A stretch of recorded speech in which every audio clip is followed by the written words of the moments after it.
Lepas batok Inazuma. Oke. Tinggal lepas ini baut 1, 2. Ditarik dari sini. Tarik.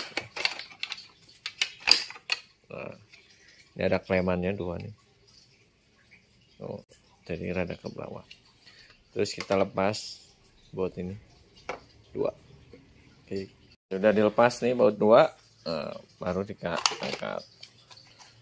Nah, ini cuma nempel aja di sini nih, ngepot ya. Terus tinggal kita lepas ininya, kita lepas soket, angkat. Tinggal lepas ini nih baut 2. Yes.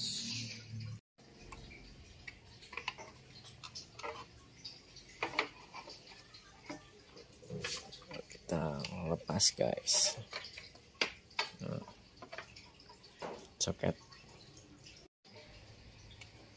lepas.